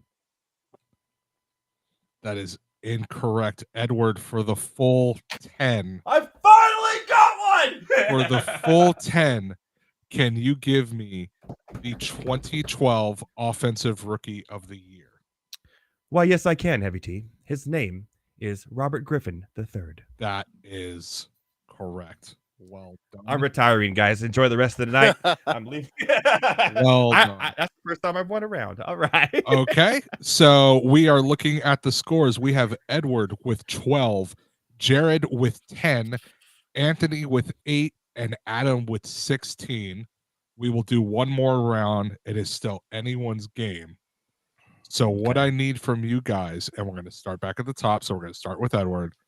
I need you to give me every single World Series loser in reverse chronological order, starting with Edward and this most recent World Series 2023. I went out in the second round of the winners last time, and now you do this to me, Heavy T? Yes, I did. At least I'm first. Gave me the most recent one. Just say it. It was like 2 weeks The ago. Arizona Diamondbacks. The Arizona Diamondbacks. That is correct. Jared, 2022. Last year's World Series loser was the Philadelphia Phillies. That is correct. Anthony, 2021. Houston Astros. That is correct. Adam, 2020. Dodgers. Tampa. The Dodgers beat Tampa. That is correct. And I just lost my page here. Hold on one second. Let's see. That is correct. Okay, so 2019, Edward.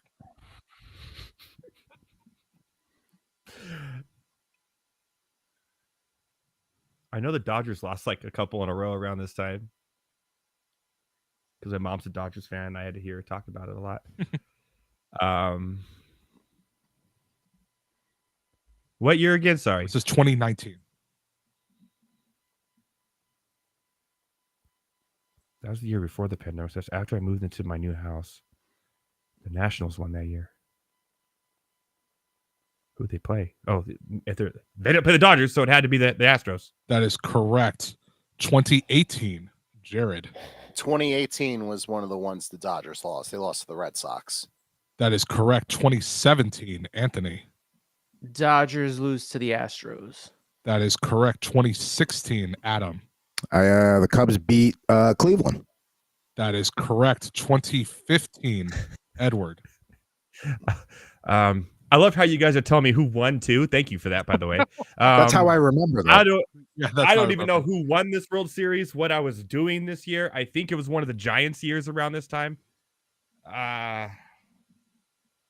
Who did the Giants play in the World Series? Did the Giants beat Kansas City? Kansas City?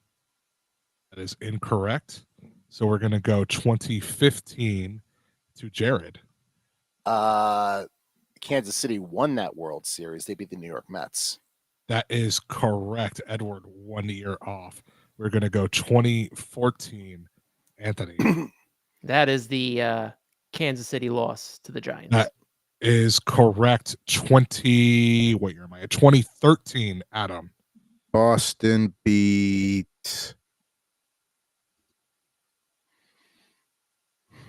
Cardinals. That is correct. Staying alive, baby. 2012, Jared. This was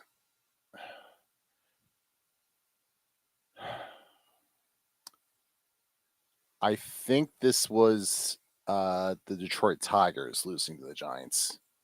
That is correct. 2011, Anthony.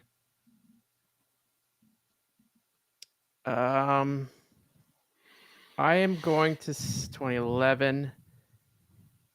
I think it is the Cardinals beating Texas. That is correct. 2010, Adam. This was the first of the Giants every other years, and they beat Texas that year. That is correct. 2009, Jared. This was the last Yankee championship. They beat the Phillies in 6 games. That is correct. Nice with the game. Good times. 2008, Anthony. Tampa loses to the Phillies. That is correct. 2007, Adam. Wasn't that when Boston like backhanded the Rockies? Yeah, Is that a maybe the final worst. answer? That Maybe is the worst World correct. Series ever. Yeah. It's up there. Although I will say this year's is pretty bad, but the Colorado one's pretty bad. 2006, Jared. 2006. I think this was also Tigers loss. I think they lost to the Cardinals. That was also a boring World Series, I remember. It was pretty bad too. There was a stretch of bad World Series this year because there's a few more coming up. 2005, Anthony. Speaking of, The Astros from the National League lose to the Chicago White Sox. That is correct. 2004, Adam. oh, I mean, isn't that the historical Red Sox? Blah blah blah blah blah. They beat the Cardinals that year. That is correct. 2003, Jared. That would be the New York Yankees. They lost to the Florida Marlins in 6 games. That is correct. That was a painful one. Yeah, it was Yeah, a that good was one. painful. Freaking 2002, Anthony. Giants lose to the Angels. Thank you, and you earned bonus points for that. Correct. 2001. How does he earn Adam. bonus points? Because he reminded you that the Angels won a World Series at some Yes, they are fake bonus points that mean absolutely nothing as they float out into the ether. 2001, Adam. All right, now I thought the Marlins loss was painful, but the Yankees lost to the Diamondbacks. Now that was painful. That is correct. 2000, Jared. That may or may not be the year Joe Adell was born. I'm not 100% on that, but it was the year the Yankees beat the Mets. I am going to take points away for bringing that treacherous name into this show. We do not talk about him, but you are correct.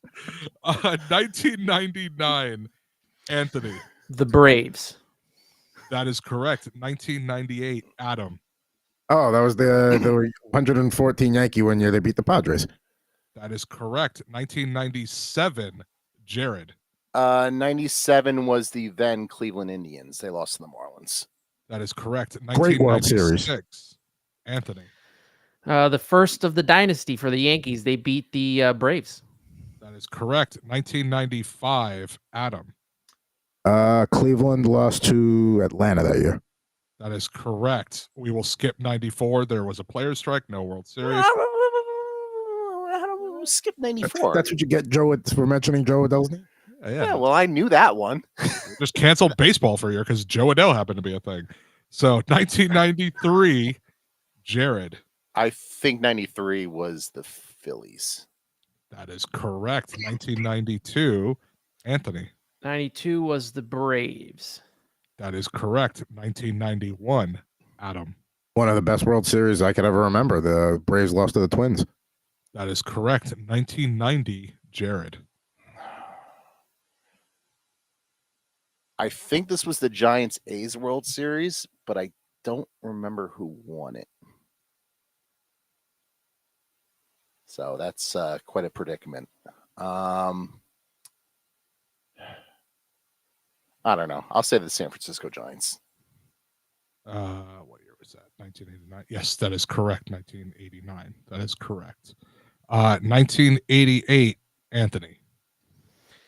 The Dodgers beat the Oakland A's. That is correct. 1987, Adam. Did we skip 1990? I think we did, and we're just going to go along with it. So I totally screwed that. I realized it like 15 seconds later. That's my bad. So we're going to skip that. We're in 19. What year was I? We just did 19. I think we're in 87. We're in 1987. I know 90. I don't know 87. So for bonus points, the A's lost to the Reds in 90, but in 87, Kansas City. That is incorrect. So we're going to go 1987 World Series loser to Jared. 87 World Series loser. That would be it's really riveting YouTube streaming content right now with Edward balancing a basketball.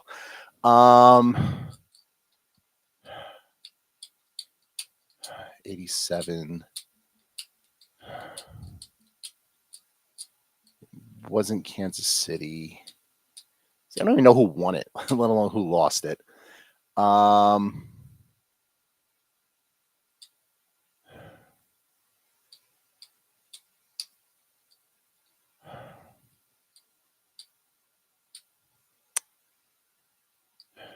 I have no idea. I'm going to say the Minnesota Twins. That is incorrect. So Jared will finish with 6. Anthony, for the full 10, can you tell me who lost the 1987 World Series? The St. Louis Cardinals lost to the Twins. That is correct. Well done. That is I correct. was hoping Jared would say Montreal. I'm not gonna lie. Give me 1 second to tally up the scores real quick. What was the last category if we had time? By the way, It would have been NBA Rookie of the Year. Oh, God. Oh, I would have been out.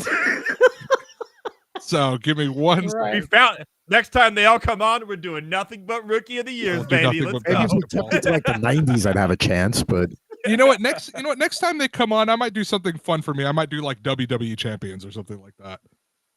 Oh, that one, dude. I would. That'd be good. Who is Roman Reigns? And after that, I'm done. Okay, so it was actually a pretty close game. We have the final scores. In last place, we have Edward with 14.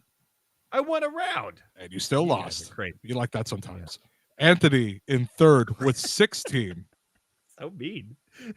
Jared in second with 18. And Adam in first with 20.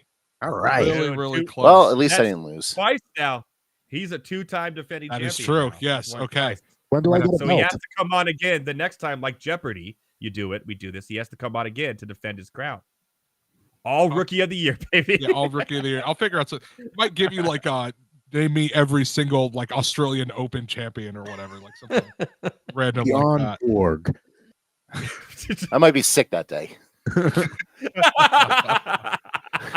All right, guys, that was a blast. Thank you so much for playing. I love doing this game. That was Yeah, awesome. That Thanks for was having me. a lot of All right, fun. what do you want to talk I'll about now?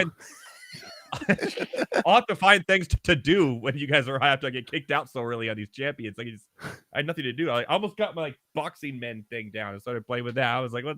I don't know what to do. But no, it was a lot of fun. I could Thank open you a guys for mystery coming slab. on, We and- could do a little rip Oh, and riff, mystery slab. whatever. Are you familiar with the mystery slab? We have stuff we still got to do, but I'm very intrigued on what a Yeah, mystery. no, slab I is. say I'm not do gonna the lie. mystery slab. I need to see this. Let's do the mystery Little taste slab. of rip and riff here. Yeah, a little Yeah, let's do taste a of little it. promotion. baby. Let's go. Saturday's Heck yeah. episode, we pulled the Kyle Pitts autograph. So who knows? Maybe we'll get Oh, something heavy interesting. tea! Look at that. Is that something you're interested in? Worth you about wanna buy 5 it from me? cents right now. That's a pass for the moment, but I appreciate the thought. Well, I mean, it's I- only going to go up in I- value once the Falcons finally get rid of Arthur Smith. Yeah, we'll see. That's true. All right, let's see what we got here. What do we got here? I'm very excited here. So, So where do you find mystery slabs?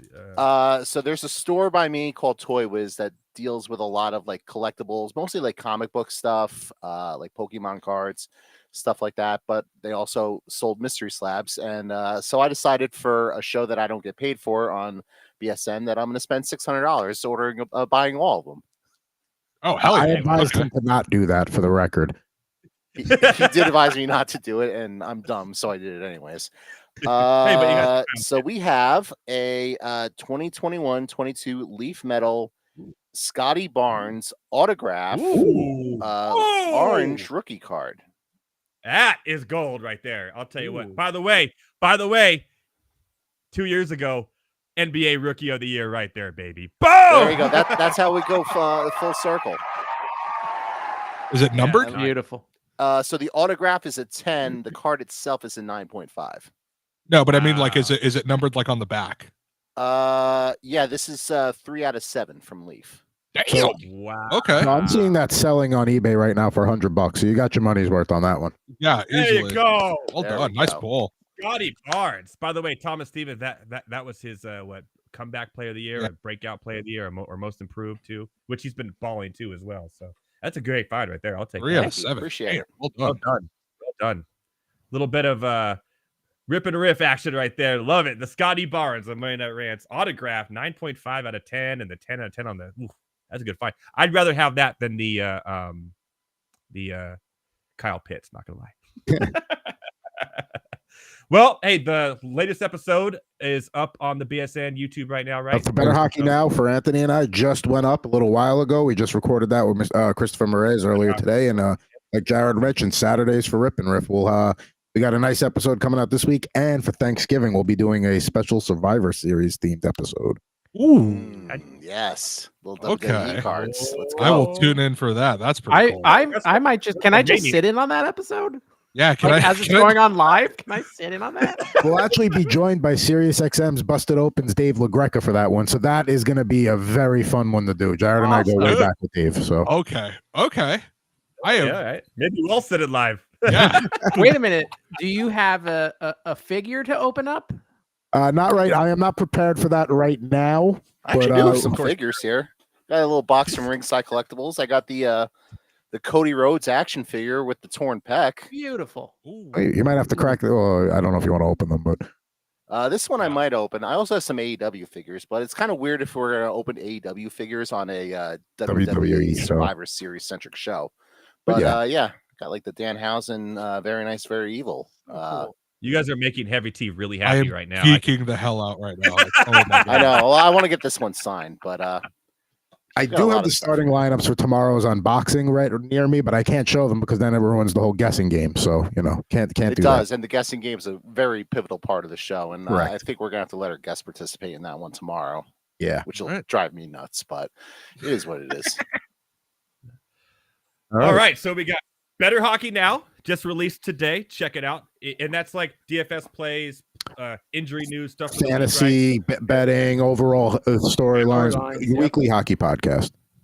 Awesome. I'll check it out for some betting picks. I got to get on the plus because I have the Action Network thing where I'm like plus minus and all the sports. I'm now negative in hockey. I don't like that. So you guys got to help me get back up. All right. Cool. And then Rip and Riff will be out in a Survivor Series for Thanksgiving and all sorts of stuff going on. Make sure you guys, there's so much good programming on Better Sports Network. It's crazy. Just go to the YouTube. You can almost find any sport. If you're into card collectibles, there's that here as well. Just pulled a Scotty Barnes autograph card on the show. Come on now. I'm sure even better cards get pulled on the show. The best betting on hockey. It's been a lot of Sam Darnold. No, and obviously the best hockey show there is for fantasy, for betting, for just overall knowledge. There is as well. So thank you guys so much. I would say give yourself a little plug, but I just gave you all a plug. If you need their Twitter handles, take a screenshot right now at Mr. Jared Moore, at Pucking Thoughts, and at Rivera 86. Let's go, gentlemen. We'll have you back again. That was a lot of fun. And hopefully I can rip some cards with you and maybe even get on Better Hockey Now a little bit. I don't know much, but I like betting. There we go. There's that. All right, guys. Love you guys. Have a good night. Enjoy the rest of this exciting game. And we'll see you soon. Thanks for having me. Football game. Right. Man, Heavy T, that was fun. That was 100% a blast. I am so surprised how long the hockey, actually not because they're all hockey guys, but that went forever, man. Yeah, I didn't think it was going to go back that far, and it went back really far. So I'm just like, okay, cool. Like, and apparently Montreal won like 14 championships all this span of 20 years. Yeah, or something. They did. They were good back in the day. Real quick before we go to break, Monday Night Football update. Started the fourth quarter. Riveting game, 15-15. We're looking for scoregami, baby. Let's make it happen.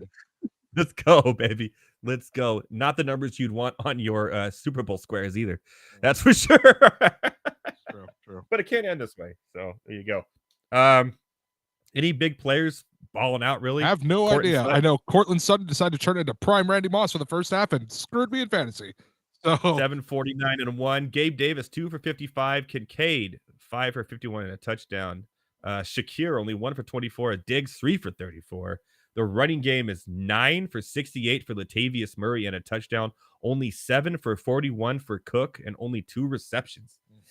Not looking good for Cook owners, especially with Mr. Lenny Fournette in the wings as well. Murray getting more action. That's not good. Totally forgot he was on that team. That is right. Josh Allen, 2 interceptions.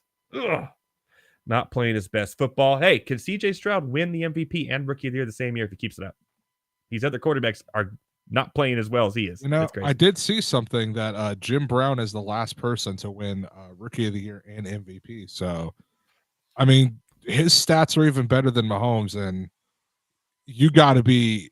It's funny because people in Houston, because I was still living there at the time, people in Houston ripped into Lovie Smith for purposely winning that last game to take them out of the number 1 pick and give them number 2. And well, they better send him an apology letter because CJ Stroud looks like the dude. Yeah, I was right. All right, we'll let you be right. We'll let you be right for a minute. Once, okay, Yeah, just once. Well, you did a hell of a job hosting as always. Thank you so much. Love your hat. Oh. I hope you like the intro. It was great. But now we have more content to put in the intro of everyone laughing of all the different guests we've had on doing it for a while. We'll just keep on adding to the intro until it's like 2 minutes long. Just everyone just doing this, like the old 90s intro, like this. Love that. Just absolutely love It's just their name. Oh, man. In the meantime, All right. It is time to prepare the eulogy. So you have some things to do before I do that. So take it away. Yeah, let's take a quick break. We have one more break, and after the break, I'm gonna do Case of the Mondays and then a eulogy from Heavy T, and we'll let you go in your merry way. Hope you guys enjoyed that. It's a lot of fun. A staple here now on the Better Sports Network at MNR Rants or MNR Rants at Better Network. Yeah, that's all good. Same thing. After the break, it's time to see who has a Case of the Mondays. Boom. Of the NHL games, I had a conversation with Coop A Fiasco yesterday when we were producing High Stakes, and he was talking about playing video games. And I, since he covers fantasy football, I said, "Hey, are you going to be getting the new Madden this year?" And he goes, "Yeah, I don't really play Madden. I play NHL." And that tells you, and it really does, that I do feel that the NHL game is better than Madden. I feel like Madden is overrated. The NHL game is so realistic. I don't know if you guys saw the trailer and all the new additions that they added to this game, but it really looks good. I tried finding all the games that I had of NHL, and I thought I had a lot. I only have 4 of them. And that's because I used to live with my my roommate and good friend who got me into hockey, and we would play most of it in his house. So he has most of the games, but I do got 21. There you go.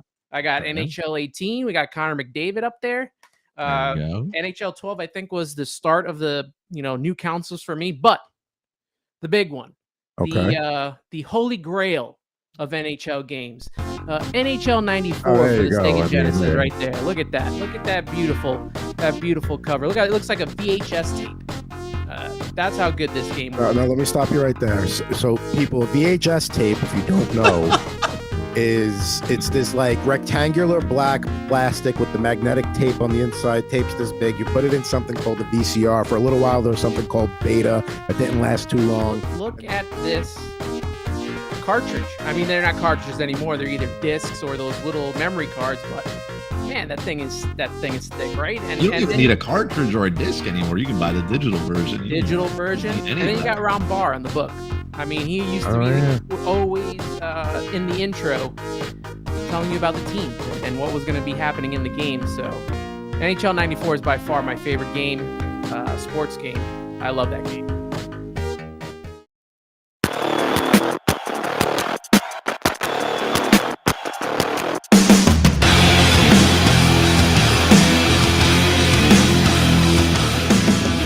What is going on, everybody? Welcome back to Monday Night Rants on the Better Sports Network at Fantasy Alarm, as well on both YouTubes and my Facebook. Thank you, everyone, for watching on the Facebook and commenting after and the messages I get. And I try to answer as many fantasy football and betting questions as I can on there. I appreciate it all, though. I know I was a little behind this last week, but I was also on vacation in Vegas. So, by the way, love those guys. That was a blast having them on. Love that format. Love that show that Heavy T does, the Make the Cut. We're going to have some fun with that in the upcoming months. That's for sure. So, Rookie of the Year, NBA. See, I knew Scotty Barnes. I knew when he was Rookie of the Year. I would have nailed that one. That's my jam right there. That's my jam, my butter. That's my whole toast. You know what I'm saying? You know what I'm saying, my fellow ranters? That's what I'm saying. What I'm going to say now is I'm going to give out some awards, but not the award you want weekly on this show. No. It is time for... Uh-oh. Sounds like somebody's got a case of the Mondays. I teased it. The Clippers have a case of the Mondays. After the trade for James Harden. That's right. This dream team, if you will, of 5 years ago. They have lost 5 in a row, 4 with Harden on the court. So is the problem just Harden not mixing? I talked about it with Thomas Stevens. Not giving Russell Westbrook, who I think was playing pretty good, court time.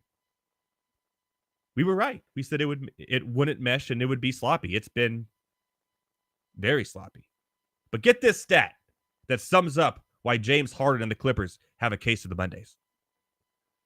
The Clippers have been outscored by 67 points in 125 minutes over the 4 games with James Harden on the floor.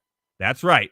They've been outscored by 67 points in 125 minutes of James Harden playing basketball.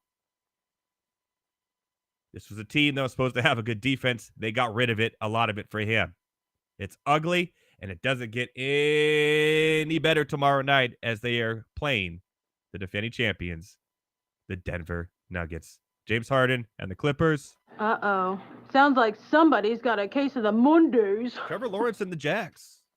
They had the longest winning streak in the NFL. They were looking like, man, this team could be an elite club. Really big reality check. The 49ers have not been playing great football lately, and they got absolutely, and I mean absolutely annihilated. And Lawrence looked terrible. I know it's a good 49ers defense. I get that, but he lackluster. So lackluster that his QBR of 15 is lower than anyone has had this season so far. That includes Zach Wilson, people. Maybe the Houston Texans have a chance to win this division, especially if Trevor Lawrence can't get it together. But Trevor Lawrence and the Jaguars. Uh-oh. Sounds like somebody's got a case of the Mondays. Be quick because this is every week. Remember last year when the Broncos were on this every week? They won this award every week. Well, this year it's Mac Jones and the Patriots. Not only was he benched, but he was hurt. He had a bruise. Get the heck. Everyone plays with a bruise. Let's be real. It's dumb. And then he comes out and calls out his coach. Belichick looks, I don't know what he's doing. The whole team just looks bad. Loss after loss. They're probably not even going to get the number 1 overall pick because the Bears just solidified that with their win over the Carolina Panthers because they had the number 1 pick. That was a fun game last Thursday, huh? And Germany, what a go out from Europe, huh? I'm sorry you had to watch that game. Ouch. But Mac Jones and the Patriots. Uh-oh. Sounds like somebody's got a case of the Mondays. The big losers of this weekend had to be Oklahoma State. I mean, come on. Bedlam win, beating Oklahoma, getting ranked all the way at number 15 on top of the world. Maybe you have a Heisman contender running back in Ollie Gordon. Well, Ollie Gordon had 12 carries for 25 yards. Ouch. They turned the ball over 4 times. And their defense gave up 592 yards, 15.7 per pass to UCF. Ugly 45-3 loss. Oklahoma State. Ouch. Not a way to turn your season into something after a big win against Oklahoma. Those rivalry games, man, the underdogs seem to win, but they just can't put it together when they should. It's crazy. But Oklahoma State. Uh-oh. Sounds like somebody's got a case of the Mondays. I'm going to start saying that more often, Heavy T. Yeah. All right, we got one more thing to do. And we have a very special eulogy tonight. We say goodbye to Bible Bonkers, who was in the vacation curse. I was actually almost eliminated. I did hold on to my dearest life thanks to Josh Jacobs not getting in the end zone last night. But I get Mahomes back now. I'm going to be happy, even with Carr going out. I should be back and better than ever. The vacation curse is over. However, one player I saw on this team may still be cursed, Heavy T. Yes. You want to go ahead and bid farewell to our friend Bible Bonkers, a.k.a. Hey, it's Randall. Yes. Here we go. Here again. We are gathered here today to lay to rest the team known as Baby Billy's Bible Bonkers, where if you do not know what that name means, you need to watch Righteous Gemstones immediately because it's great. We lay to rest players such as Trevor Bible Belt Lawrence, Tony, I'm not that guy Pollard, Josh, I like the devil just like Keith since I play for the Raiders. Jacobs. Debo, Judy Gemstone Samuel, meaning he's just kind of there. Taysom, enemy of the Gemstones because of his beliefs Hill. Shout out to Mormons. And Michael, Jesse Gemstone Thomas, meaning he wants it all, but he cannot have it. May we celebrate the life of Bible bonkers as they always played, as Baby Billy would sing, there will always be a payday. They always played like there was a payday on the other side. We lay them to rest. Amen. I'd also like to point out that Randy wanted me to mention that he did better than me in this league, and that makes me upset, but it is okay. You did mention those, so shout out to you, and he did, and that's really all he wanted to do. That's all. He was literally the bottom two, like bottom three every week. Yeah, man. dude's one of my really good friends. Honestly, some might even call him best friend. I've known him for years in the radio business. So shout out to Randy. You did well your first year. I only had started Gus Edwards. Damn it. We could all say that about some players, that's for sure. Well, we're moving on without him. It's getting thin. Fab is getting real thin. There's a lot of people with 0. It's going to be really interesting. Who takes Debo, who's been on at least 5 teams that have been kicked out now. So he's not the man I'm looking at, that's for sure. But we'll see what happens going forward, and more eulogies to come. And mine, who knows? Mine could be next week. It's a good group we have here. Still going strong. So we will play it out, my friend. We will. Speaking of playing out, I think it's time we bid adieu. Man, that goes quick when we play those games.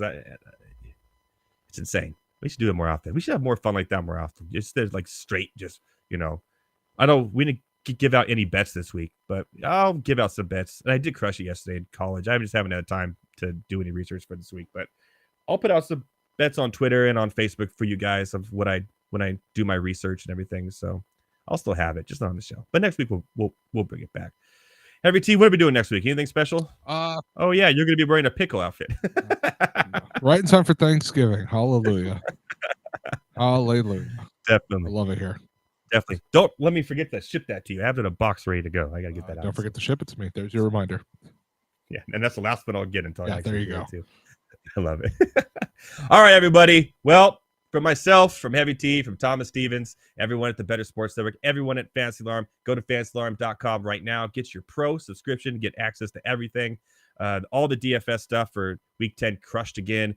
The double ups were insane for me. I had no time. I'm in Vegas. I'm gambling. I'm drinking, hanging out with my wife, having a good time. Like, what do? I want to play some DFS. I went on Fantasy Alarm, just plug and played what they had. I won all my double ups. Like, it's that easy. Make sure you go to fantasyalarm.com. Take advantage of all this each and every week. Howard Bender, Coop, Britt, John and Pemba. Shout out to everybody over there doing a great job.